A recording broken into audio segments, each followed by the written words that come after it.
I don't believe in participating in the Oppression Olympics. And what that means is creating a hierarchy of the Oppression Olympics. Oh, wow. I never heard about that. Wow. Oppression Olympics. It's just like, you know what I mean? I'm not trying to create a hierarchy of harm, if you will. Like to say one, you know what I mean? Because it just depends on your personal. Black community a lot. Yeah, you know what I mean? Education is crucial. For me, I think that Black girls have to see themselves represented in curriculum early, right? The first time Black girls, Black women, Black folks see themselves cannot be tied to enslavement. We are so much more than our oppression, and I resist the idea that womanhood looks any one way. I think for me, being a woman is about giving birth, and it's not about a physical giving birth. It's about nurturing projects. It's about nurturing purpose. It's about nurturing parts of myself. Really passionate about Black girls living full, liberated lives. I'm passionate about Black girls being loved out loud. Like, that's it. Yes.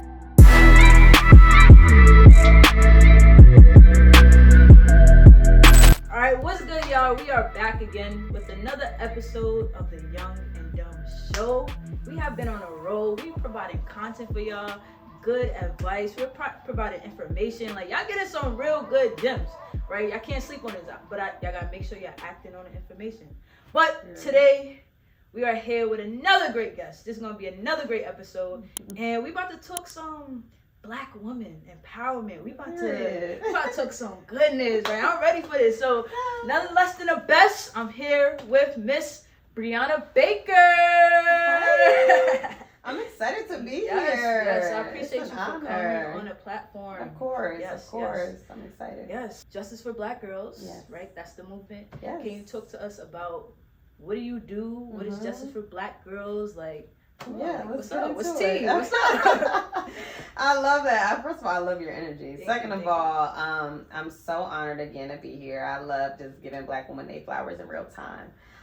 So shout out to you for what you're building. Thank you, likewise. Yeah. Okay. So love fest over. Okay. We can hop into it. Yes. No, Justice for Black Girls is a nonprofit organization that does two things. One, it creates liberated spaces for Black girls, but most importantly, it disrupts systems that harm Black girls. And that second part is super important because too often we love Black girls in silos and then send them out into a world that undoes all of the work we do in our silos. And what I mean by that is telling Black girls to look in the mirror and love themselves, but then having policies that prohibit Black girls from wearing their hair in its natural form, right? We have to undo the harm before we can just tell Black girls to love themselves. And so what our work does is we have social justice education curriculum that equips Black girls with the tools to be stakeholders on the issues that impact them. We offer wellness and healing resources because those things are crucial to overall wellness. We have a research fellowship in partnership with Spelman College that funds the research of Black girls at the intersection of race, gender, and adolescence. And we have a national conference.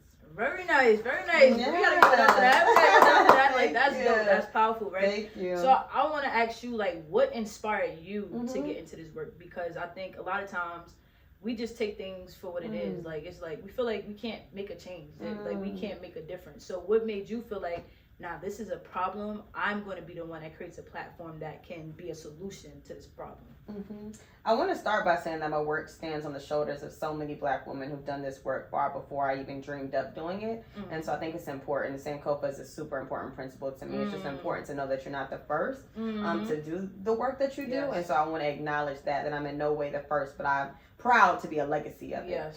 And so what really inspired me was really growing up in predominantly white spaces where I questioned whether I was good in spite of my Black girlhood. I wanted to know and feel fully affirmed that I was powerful because of my Black girlhood.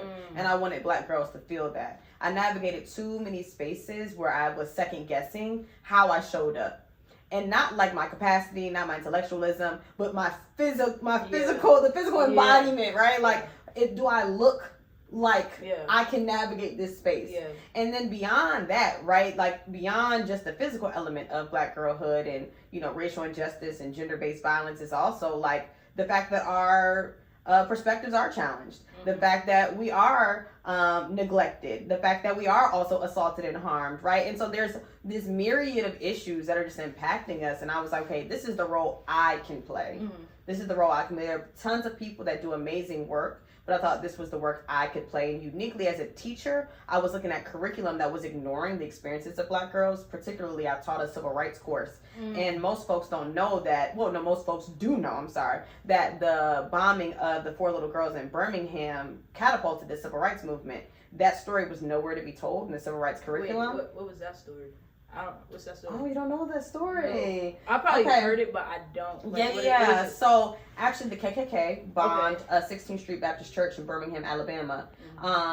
It was a Sunday school, so it killed 4 Black girls. Wow. And the response to that really catapulted the civil rights movement in Birmingham, Alabama. What was the response?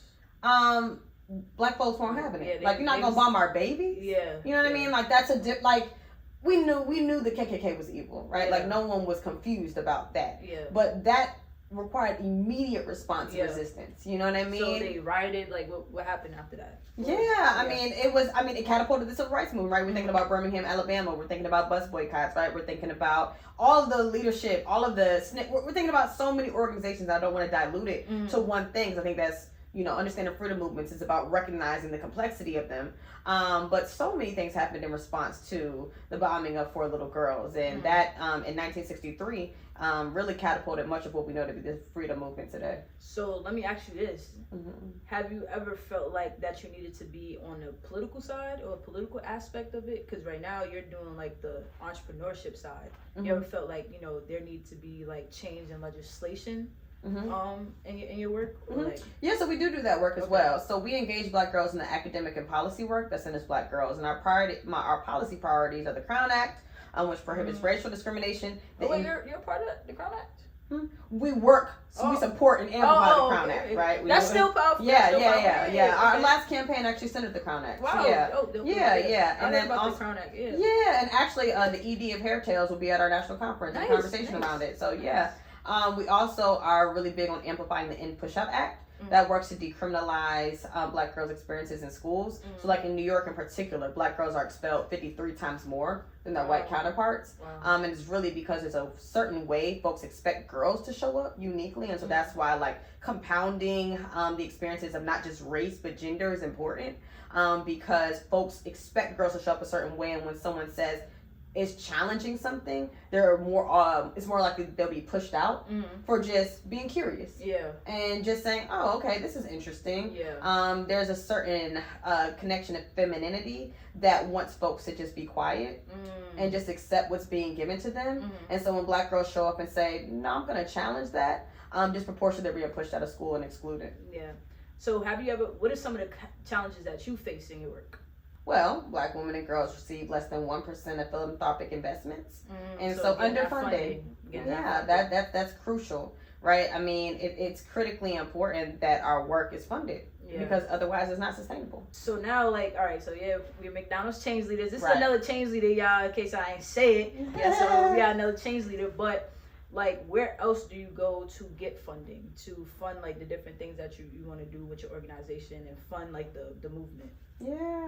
So I'm super grateful for the work of intermediaries, and what that is just folks, and especially after 2020, who their sole purpose is to find money to fund organizations like mine. And so we have folks like Grant Makers for Girls of Color, Southern Black Women Dream Fund, and what they do is they connect with funders and they'll find money to invest in smaller organizations that are doing the work on the ground. And that work has been pivotal. It's a new kind of experience for folks in grant making, but it's been really pivotal for folks who need that additional support because it's hard to operationalize programming and find the funding for it. And so their sole job is to kind of be a liaison and bring us to partners who fund us. So makes sense. All right, so I'm gonna ask you some questions, like we gonna get deep, right? Oh God. What are some problems? Give me 3 issues you feel like Black women face, or Black girls, or like women face that are like these are the main 3 issues. I know that it's a lot. It's a lot. But what are your like main 3 that you feel like this needs change immediately, and this will change how Black women are seen? Okay, I appreciate the question. I'm going to push back a little because I don't believe in participating in the Oppression Olympics. And what that means is creating a Wait, hierarchy of the oppression Olympics. Oh, wow. I never heard about that. Wow. Oppression Olympics. It's just like, you know what I mean? I'm not trying to create a hierarchy of harm, if you will.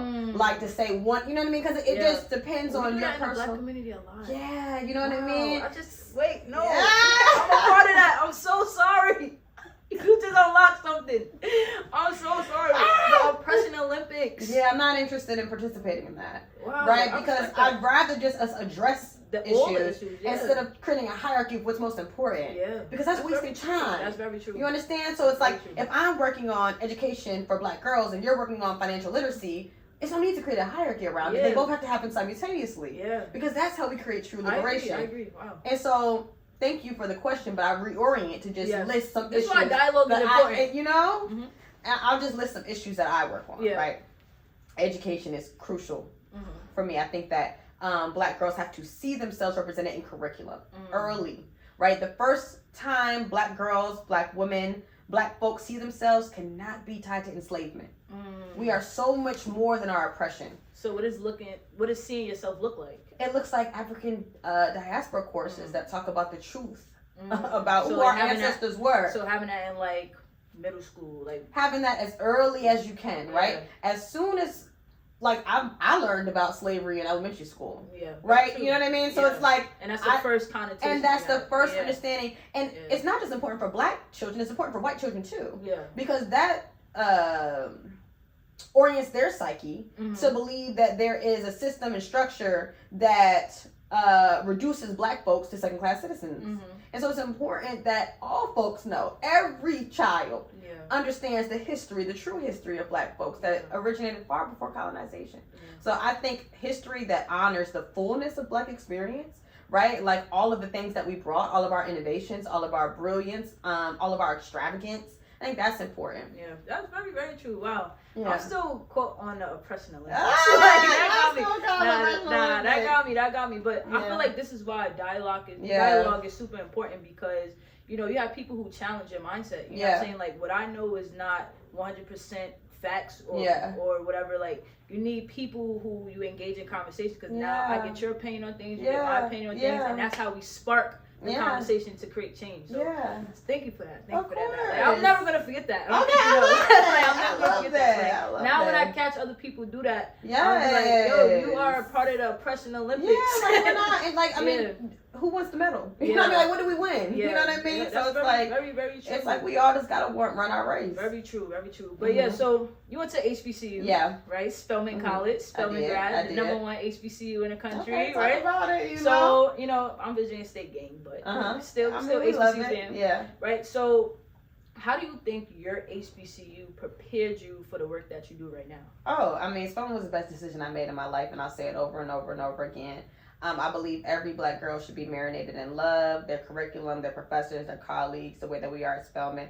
I've never been to an institution that asks the black girl how she feels about the question first.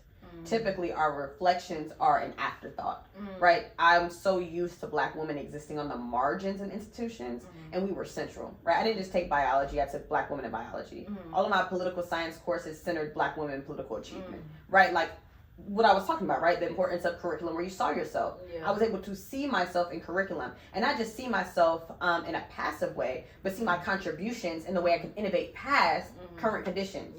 Right? That was super important for me. And so that was, I think, the key to going to Spelman. What are some of the things that you feel like parents can do to prepare their young black girls to, you know, see themselves in a certain way? Like, because I think a lot of times, you know, we get things from external and outside, but like some of these things happen at home. Well, right? I love that you brought that up, because like, go ahead. No, you go. I was just saying, girl, I'm so glad you brought that up. It starts at home. So we have a series that we're putting out next year that is just called Loving Black Girls Better Than We Were Loved Ourselves.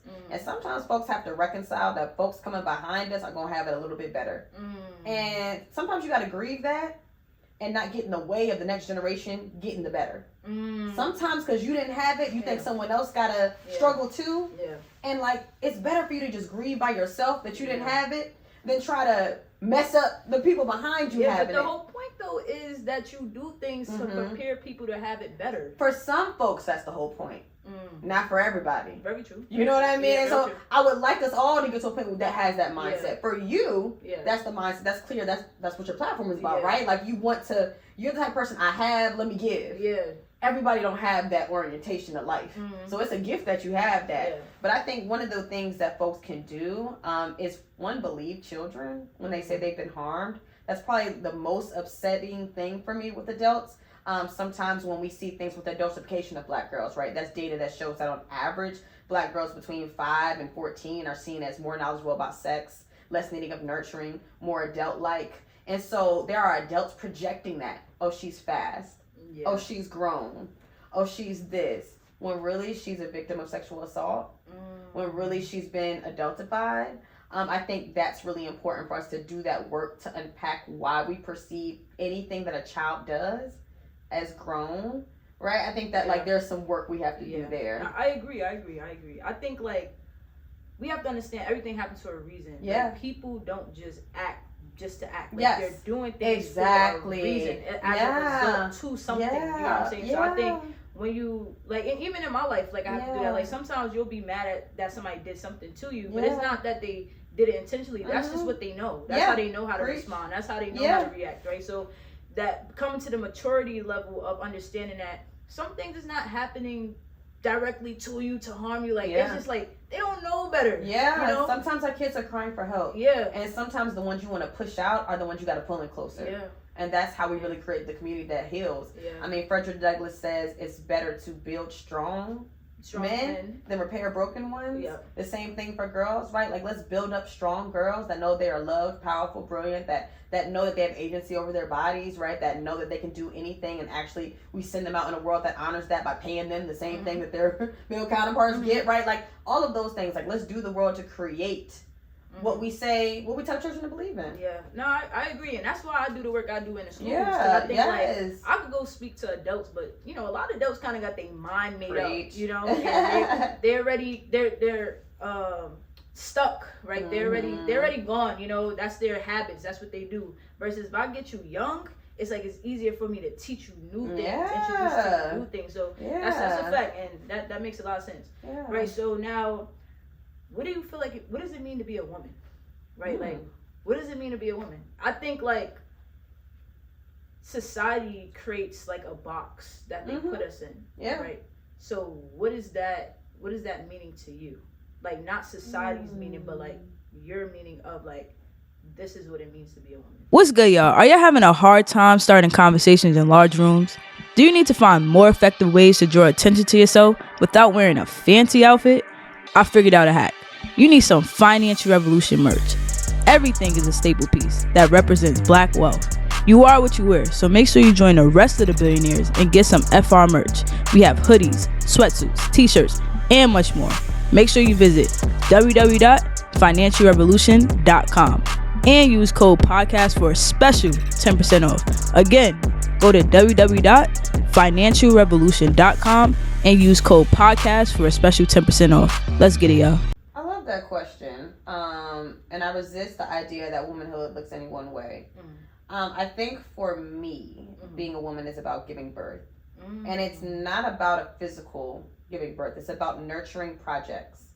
It's about nurturing purpose. Wow. It's about nurturing parts of myself, right? I feel like women are conditioned to be mothers, and not necessarily in a physical in a space that means that you have to physically carry, but like that we are responsible for nurturing. We're responsible for cultivating into actualization.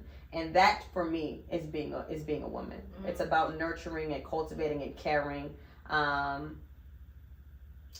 Passion, purpose, projects. But I guess my thing and is... babies. But if like I say that because I know some folks struggle with infertility, and that's not. You're not any less of a woman there. But I think that we are just constantly. I mean, I think women are constantly mothering ourselves. Yes, I agree. So I feel like, how do you nurture those ideas when society kind of closes your ideas, right? I feel like sometimes we're in a society where we'll have these ideas, but then people aren't open to allowing those ideas to grow, you know, and that people are not open to supporting those ideas. So how can I be a woman in that sense when I don't feel the support?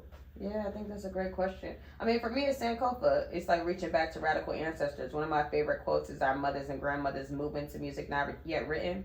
Like, our ancestors were literally dancing without music. They just felt it in their head. They innovated past their conditions. That's what we have to do now. Innovate past our conditions. Right now, you exist in a world where financial illiteracy is rampant.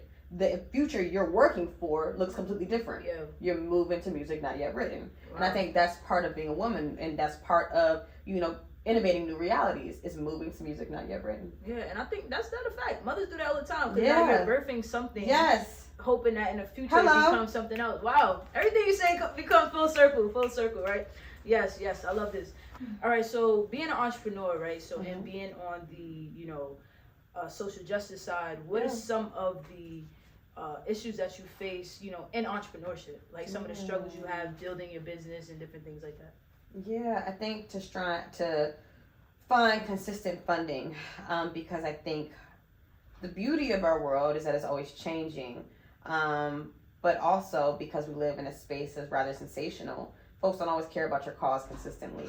And so there might be a moment where folks are really interested in your cause, where there is going to be a lot of funding, and then that moment passes, and you're still caring about that cause, right? In 2020, folks were calling me like, oh my gosh, are you okay? And I'm like, this is the same work we've been doing, right? And 2020 was beautiful for us financially. We're in 2023 and people are reneging on the promises they made because they've moved on to another issue. Another fight. Yeah. Exactly. And so that's why their personal ethics is important, right? And like undoing that, because you think there's a hierarchy of things you have to focus on first.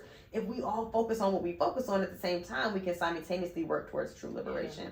So I think that's a huge barrier, or that's a huge issue. I also think the emotional toll of feeling like you have to legitimize a cause that you're so passionate about, right? Like, we're talking about humans here, right? We're talking about identity here. We're talking about, so you know what I mean? So I think that is a little difficult. We're not just selling products, right? You know what I mean? Like, we're working to invest in the lives of children, so I think the emotional toll. And then finally, I think just the barriers to entry around nonprofit work. I think that some of the barriers around like 501c3 status, paperwork, strategic organization are, uniquely designed to keep certain folks out.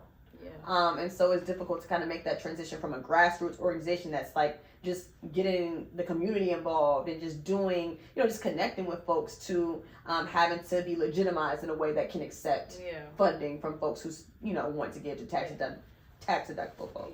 So I want to ask you, like, how do you actually create a nonprofit? Because I think a lot of times people like, oh, I want to create a nonprofit, or I want to give back I want to give back turkey, so let me create a nonprofit. I want to do this, so let me create a nonprofit. When should you have a nonprofit? And then like, what's the process to creating a nonprofit? So that varies state to state, and that's important to know. It varies state to state. You have to file for our 501c3. There's a difference between being a nonprofit and having 501c3 status. You can file to be a nonprofit. That does not mean you have 501c3 status. 501c3 status means that you are now tax deductible. So what does that mean? We got act like you're speaking to the young people. What is tax deductible? Like, okay, period. I love that. Hold me accountable. I love tax that. You're saying some big words. That's a fact. That's a fact. Okay, so nonprofit is separate from 501c3. 501c3 means tax deductible. Tax deductible if you are responsible for paying taxes. You get a cut because you are not for profit. That means you're not selling a product. That means you're not doing work for profit. So you don't have to pay as much money as people who make money because they're selling like a product or service. Exactly. All right, got it. Although there's some nonprofits that do have a product or service element, and that's why I just want to like clarify that. But yes. And so what folks also who are donors will do, if you are a 501c3, they'll be able to donate and get a tax cut or some sort of break because you are tax deductible. Now, we are currently not a 501c3. We have a fiscal sponsor. And what that means is you are under the umbrella of someone who does have a 501c3 status. And that means that you can kind of avoid some of the paperwork and some of the responsibilities associated with 501c3 status. That means as an organization that's fiscally sponsored, you cannot directly accept donations. You can only accept donations from someone who gives them to your fiscal sponsor. Oh, okay. That makes sense. So just to clarify that, right? A lot of folks don't even know what a fiscal you can have a fiscal sponsor. So just to clarify that means like there's a company that your company is under, and when you need funding, everything has to go through that company, and it rolls over. Yep. So what she's responsible for auditing it, which is the most important thing. Okay, and which makes it easier on your end because you don't have to deal with all those numbers. Exactly. Okay. However, you're limited because you also pay a percentage to the fiscal sponsor. So they get. So let's say they get a percentage. Somebody sends you $100. They'll get a cut out of Yes, they get a cut out of everything we get, and that's their benefit for doing it. But also, some folks only want to give to folks who directly have a 501c3. Some folks don't want to give to a fiscal sponsor. They want to give directly to you. Why? Why does it matter if they just give me money?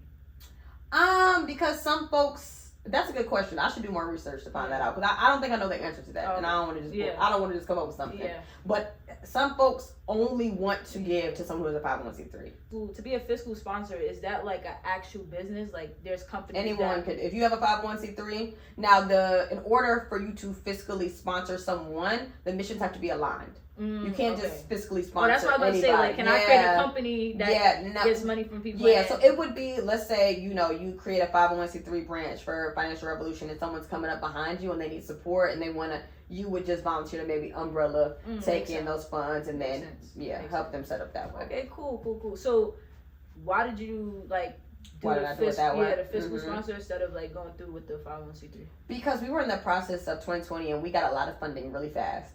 And we just we had to hit the ground on it because we were getting a lot of funding that had 6-month turnarounds to lead major projects, and we had to just get it done. We didn't have time to figure all that stuff out. We didn't have time now, and now we can. Now we're in a time where we're figuring that out. I personally enjoy being fiscally sponsored. I have a great relationship with my fiscal sponsor. Shout out to Vivian, I love you. But yeah, I personally love that. But everybody's different. We have to orient a board. I mean, it's just so much paperwork. We're also national, so we're trying to figure out where exactly we want to be situated. I mean, there's just a lot of thoughtfulness and required. So is there a board of you guys, or is it just you? It's just me. Wow. I have a team, but I don't have a board yet. We're building that out in 2024. How do you do this work? Not, I guess you have a team, but how do you do this work alone in a way? I'm the only one on full-time staff. That's the best way to say it. But I have a team. So how do you get paid? How do you make money? I have a salary. So you pay yourself? Yeah. Okay. So that's written into our budget. Oh, okay. Makes sense. Yeah, we got a budget. Makes sense. All right. So I'm just trying to. Well, I understand. Yeah. But I'm just trying to make the people understand. Because I think when people think nonprofit, let me break something down because I think it's really important. For us, it's 5 pillars to understanding nonprofit because folks ask me all the time, how do we do this, right? There's the strategic organization.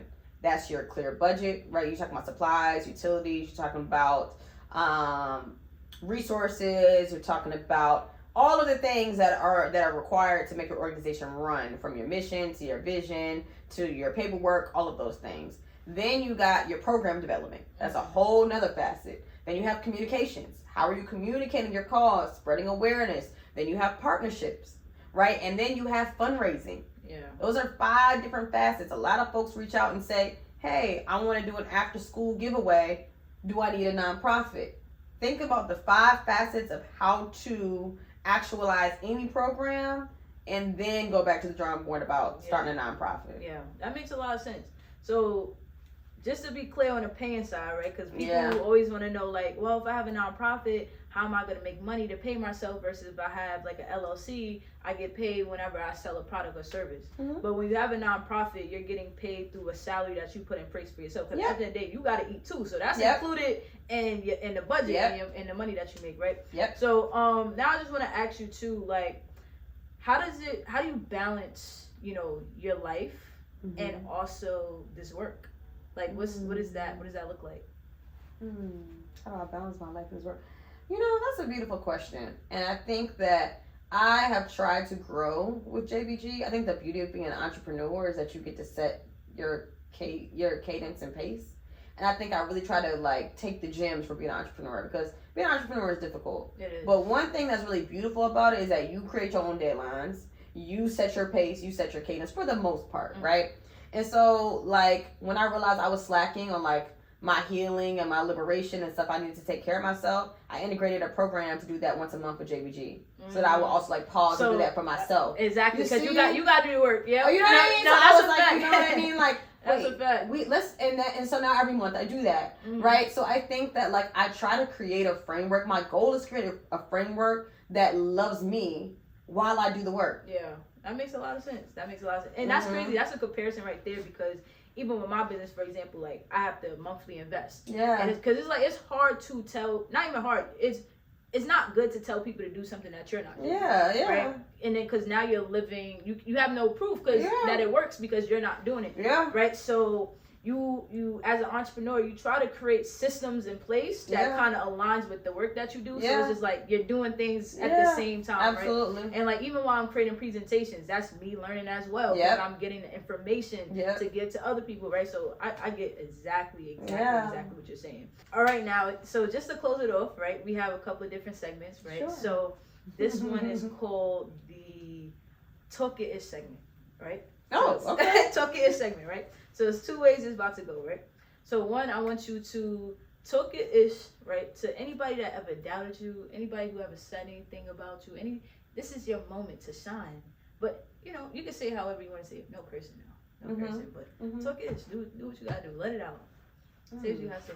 I mean, in this moment, I feel like my life speaks for itself.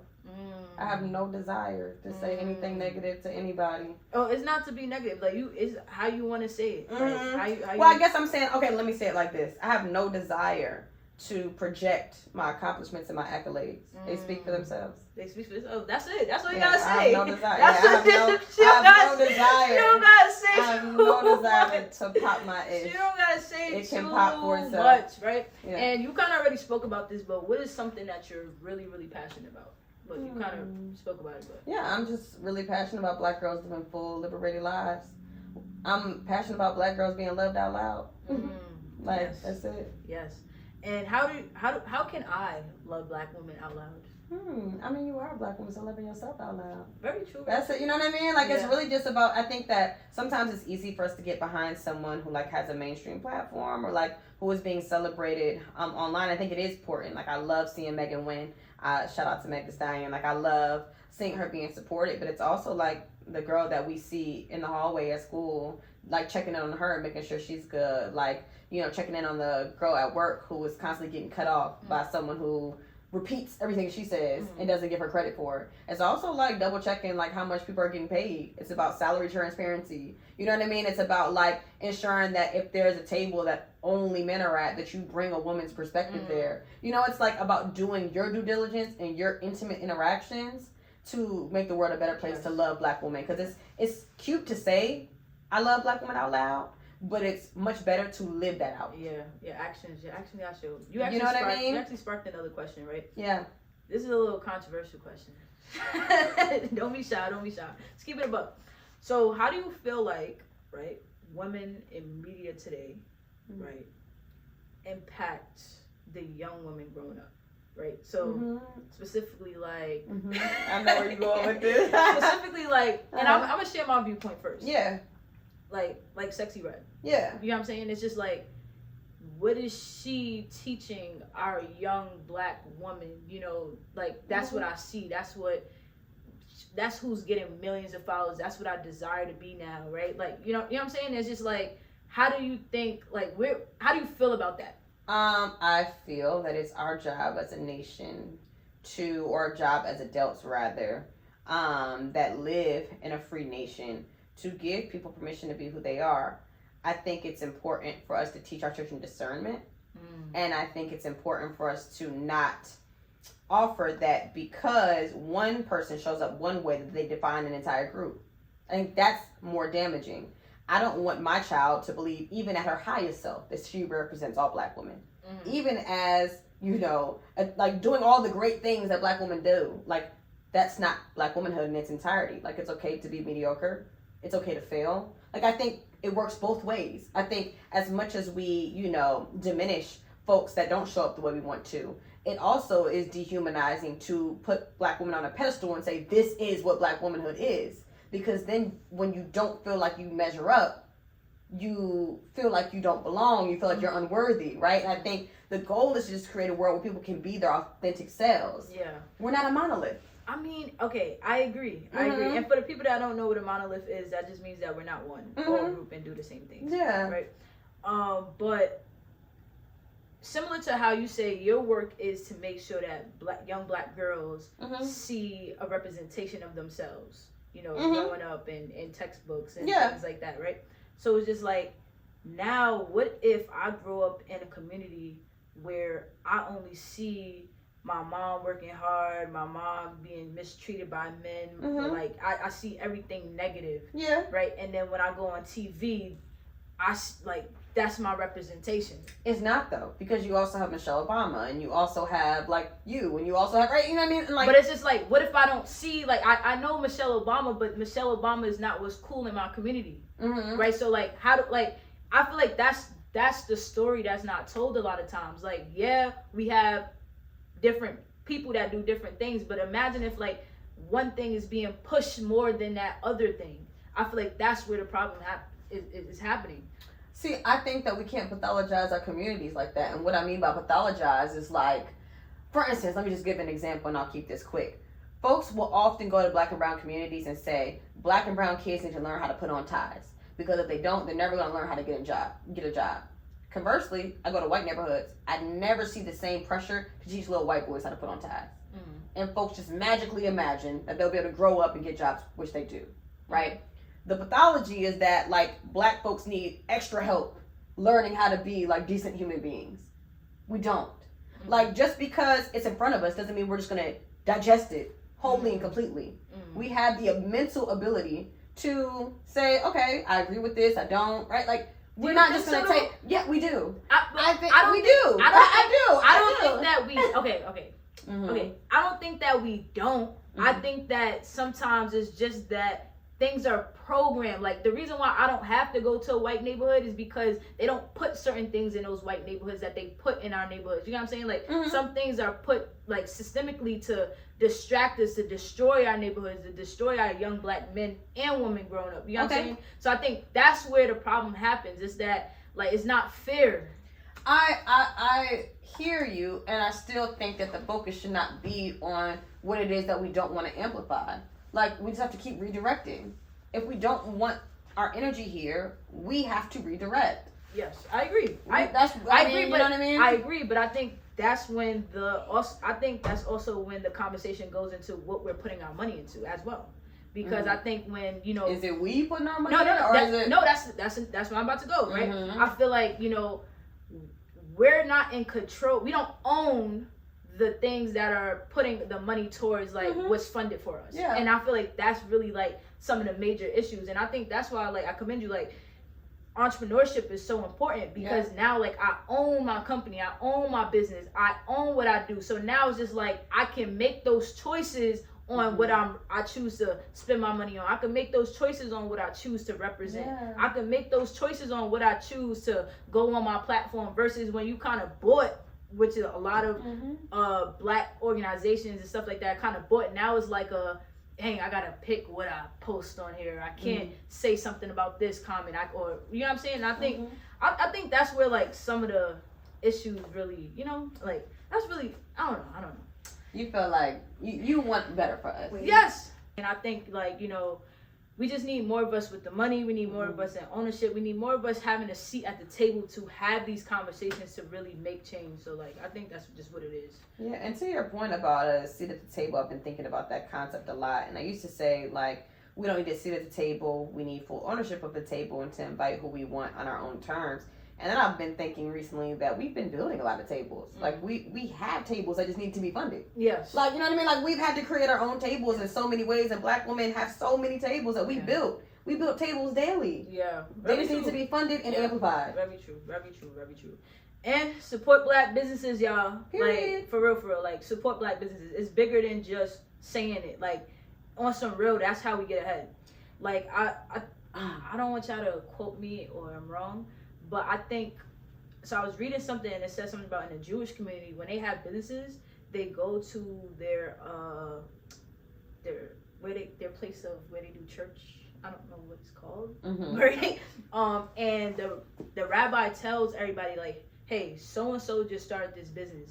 Y'all go spend all y'all money with that business for a certain amount of days, and then now that business generated enough revenue to be on their feet and doing things on their own. But I feel like concepts like that, like that's what we need in our communities, because like it's like it that funding piece. Like people think you open up a business, now you got money. No, I need you to come shop with my business. And right? I think that we like, do. Support. No, that's facts. And I do think that Black folks do a good job supporting each other. I think we have to do a better job supporting us without condition. Like I think we're great supporting Black excellency, but when Black folks have a mishap, then everyone's upset, you know, and like we don't want to invest anymore. And I think we got to give Black people permission to be imperfect, and still get the funding, because you're gonna fail, right? And like when these big companies that are white owned mess us up, we still patronize them, right? And so I think that like we got to give Black people that same grace. I think that we do a poor job giving Black business owners grace, and I think they deserve it. But I guess my thing is too, to that point, is also being consistent, right? So people think that, and I'm not saying I'm not grateful or people aren't grateful, but people think that, because I reposted your share one time, that was enough. Like, nah, like we need consistent support. But like just because you bought a hat maybe or a shirt maybe, like the $20 hat, like I'm thankful, but the $20 hat not keeping everything. Like, you know what I'm saying? Like I think like we gotta be realistic with ourselves, and sometimes I think the problem is because people aren't in our shoes, they don't know, and that's just what it is. I think that's so I understand, but. Just on a controversial side, right? And this is a conversation that we were having like privately off camera, right? Yes. So a while back, like I don't know, it was like a video. A while back, there was a video that was circulating on the internet where I think like a teacher was transgender, and I think the parent took the student out of the teacher's class. And the teacher felt the way and basically saying like, just because I am this way. No, it was actually deeper than that. It was like the teacher was kind of like telling the students on the first day of class, like, all right, this is what I am. This is my pronouns, blah, blah. And the parent saw it, took the kid out the class. The teacher felt the way and was like, just because I'm like this doesn't mean that, you know. And I reposted it. I don't remember every detail, but I basically reposted it. And my opinion, complete opinion. Why you look scared? Like I'm about to say something. Why y'all all look scared? When people say my opinion, to be the devil's advocate or just something like that, that's like saying no shade. That's like saying no shade. It's like probably a whole lot of shade coming. But in my opinion, right? Sometimes, and I'm a part of the LGBTQ community, but sometimes I feel like there's some things that are being like forced onto young kids. In my opinion, I feel like there's been a wave of like you could be watching Disney Channel and it's just like there's gay characters. I didn't see that growing up. I'm watching Spider-Man. Spider-Man has a LGBTQ flag in the middle of it, right? Great. And great. No, I mean that's a direct response to oppression, right? That's the same way white folks thought about Black folks getting freedoms. That's what happens when it responds to oppression. When folks are systemically restricted from access to media, to investments, that all of a sudden you look around and you're like, where did all these people come from? Where have they been? Oppressed. Right? Like, so that's why you see it now. That's why you didn't see it before, right? But I guess my counter argument to it, and this was my point. I'm not saying it's a problem. I don't think it's a problem, y'all. I'm keeping it, but I don't think it's a problem. I don't care. I don't think it's a problem. You should care. Okay. All right, not that I don't care, but I'm saying I don't care that like it doesn't bother you. Yeah, that is happening, right? I'm not like walking down the block and being like, why are you doing? Like I'm gay, like I do my own thing. You know what I'm saying? So like, right? But what I'm trying to say is that I feel like the government and just like people in power in general in America specifically, they don't do anything, in my opinion, again, at the benefit of the people. I always feel like there's some type of hidden agenda that they have to, and they use like their laws, they use whatever they're funding, they're using programs to make those agendas happen. So that's why I feel like sometimes some things are agendas to make our, for example, young Black men not show up a certain way, or you know what I'm saying? That's just how I feel sometimes. Like I feel like it's an agenda sometimes. That's just how I feel. Now, I'm not saying it's right. I'm not saying it's wrong. But you and I posted that, and I had, when I tell y'all, the whole LGBT community fought me that day. I had to turn my phone off. And I guess like I just feel like it's just a conversation to be had. I'm not trying to hurt nobody's feelings or anything. Again, like I am gay. It's been times when people drove past me and said, "What are you doing, faggot?" Like it's been times when that happened. But I'm just saying, like, I don't know. I just feel like they don't do things for free. Like, it comes at a cost. I think it's important to situate this conversation with, like, the lack of freedoms that LGBTQ folks have. Mm-hmm. Like, I think it's important to, like, name that, because that statement offers that, like, LGBTQ folks are existing in a world that honors their fullness, and they're just not. Mm-hmm. Right? Like, we know that, and particularly you brought up trans folks. Trans folks are... You know, their life expectancy rate is about 35. Really? Yes. I didn't know that. Yeah. So when you think about, like, visibility, right, like, folks deserve access to that. And so that's when I say, like, you should care. It's because folks are dying. Yeah. Right? Rapidly. I agree with that, yes. You know what I mean? Because they just want to show up the way that they want to show up. And that shouldn't be a radical ask for folks to be able to show up in a way that honors their fullness. I think it's important for us to condemn folks who speak down on transgender folks and around their visibility, if for no other reason their life expectancy is 35, right? Because if that teacher is showing up trans, they deserve to. Yes. Right? I think it's just a full stop there. Mm-hmm. I don't think it's anything for us to discuss. I think any agenda that exists is a heterosexual agenda.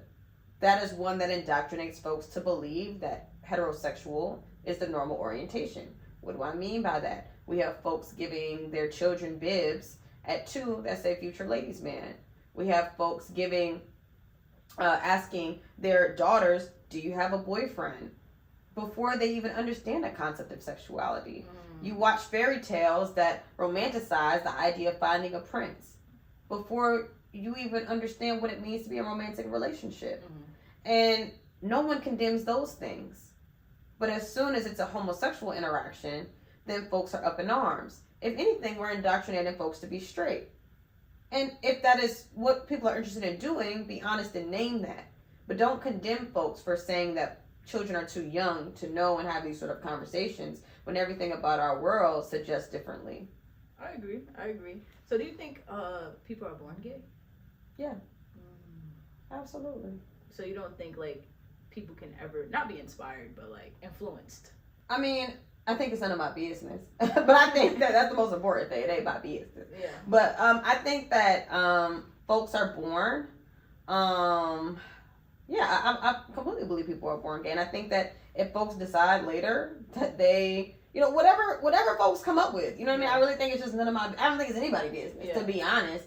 But I think that, let's say, you know, for instance, that no one is and everyone just decides to, what difference does it make? Yeah. That's how I feel. I really, personally, but I do believe people are born, absolutely born gay. I believe, I absolutely believe people are born the same way I'm born black. Yeah. Well, I mean, personally, like, I would say, like, you make me scared when I say I don't care. When I say I don't care. No, don't be scared.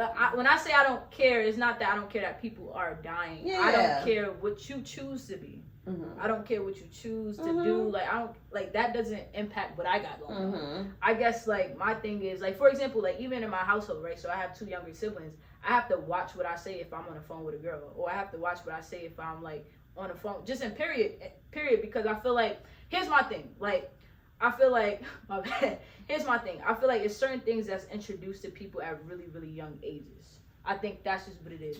It's hard for young kids to interpret things, to understand things. It's almost like I'm about to teach a 4-year-old about sex. I may teach them, like, make sure nobody's touching, whatever. Of course. But I'm about to teach you about sex or whatever. And I guess to some parents' standpoint, that's really what the problem is. It's like, sometimes showing up as yourself, like, you can do that, but don't push something onto my child that I haven't introduced to them yet. Well, I think if we're not having conversations about romantic interactions, we're not having conversations about romantic interactions. So let's not watch any fairy tales that have kissing if we don't want to talk about kissing. Mm-hmm. But, like, it doesn't matter whether it's 2 women kissing, 2 men kissing, or a man and woman kissing. Mm-hmm. But, like, I think we have to, like, level set what it is that we're really talking about. is it that you don't want to introduce them to that, or you don't want to introduce them to an idea that there could be a homosexual representation of love and intimacy? I think that folks aren't completely honest about which one it is, because those same folks don't have a problem with their children watching, with their children witnessing PDA or intimacy between heterosexual relationships. I agree. I feel like we're in a point in life where people just gotta be realistic. It's almost like how people feel about AI. Like, oh, I don't want to do this because it's new, and no, it's just like that's what the future's about to be. So you're better off teaching it in your household before like your child goes out there and they're super confused, they don't know what to do. Because I feel like that's what also sparks. It's okay for a child to be curious. I'm not saying it's not, but I also feel like that's what sparks curiosity even more when you don't learn this stuff. I feel like when you're educated before and your parents are telling you like, hey, like these are the different things that's out here in the world. These are the different things that you can get into. This is open for you. Like, I'm not putting you in a box, right? I think that's what allows a child the freedom to decide what they want to do. And I think that's really the problem. I feel like parents kind of sometimes just put you in a box and tell you what they want you to do, or expose you to what they want you to expose you to, instead of exposing you to all the things that are kind of out there. You know? Yeah, I think for me the most important is that there are children that grow up gay, questioning if they should live because they are gay. The suicide rates for young black children are exponential, right? And so when we think about that there are children, it's not just about how educated children are around homosexual relationships. It's about the fact that children are growing up gay, having the desires for same gender love, and feeling like they shouldn't exist anymore. Stop playing. You playing around too much. Like, you want to do something, you want to make the money, you want to build wealth because it look cool, but you're not serious. Because you know what I got. And I got something for you. The Blueprint for Investing, Volume 1, created by me, Aaliyah Duah. It gives you a step-by-step guide on how to get started investing in the stock market. See, if you want to really build wealth, you got to put your money into things that's going to work for you, right? Because the job money cool, but you want to make the money work too, right? So it's going to give you a step-by-step guide, investing tools, the apps to use, everything. And the best part is, I know you don't like to read, so I only made it 28 pages. That's it. Right, 28 pages, and you getting yourself some wealth of knowledge. So make sure y'all tune in, get your copy today, and go to financialrevolutionn.com. Let's get it, y'all. Back to the episode. Children growing up love, knowing that, and like highlighting that, like, you know, there are children that are gay, and they deserve to be proud of that, and not grow up, you know, wanting to end their life because of that. And my last point to that, I would say, just to be a little vulnerable with y'all, like, when I was younger, like, when I first, like, started, like, I used to play sports, so it was a little easier for me to like be myself, because like I would just wear sweats. But when I really wanted to start being myself, like getting haircuts and stuff like that, like I used to not be confident. Like, I used to be confident behind closed doors with my haircut, but I used to not be confident having to shape up around like older people, because now it's like I'm openly like, you know what I'm saying? It's like, all right, she has a lineup. Like, something's going on over there. There's something going on over there besides the sweatpants, like, you know. So it was just like I had to develop that confidence and that assurance of me being who I am. You know what I'm saying? So I understand. That's what I'm saying. Like, it's not on some like I hate you or I'm not understanding what you go through. I understand completely what it means to not feel comfortable being who you are. Right. Like, I completely get that. But I also feel like too, at that same point, just because I want to shape up doesn't mean I gotta go tell my friend, yo, you gotta get a shape up. Like, you know what I'm saying? So it's just... Yeah, and I don't think you have to do that. And I also don't think I have to give a dissertation on your shape up to my child. It's just tolerance. It's just love. And if my child sees it and says, well, I want that, okay, I'm gonna explore that later, but I don't think it has to be a big thing.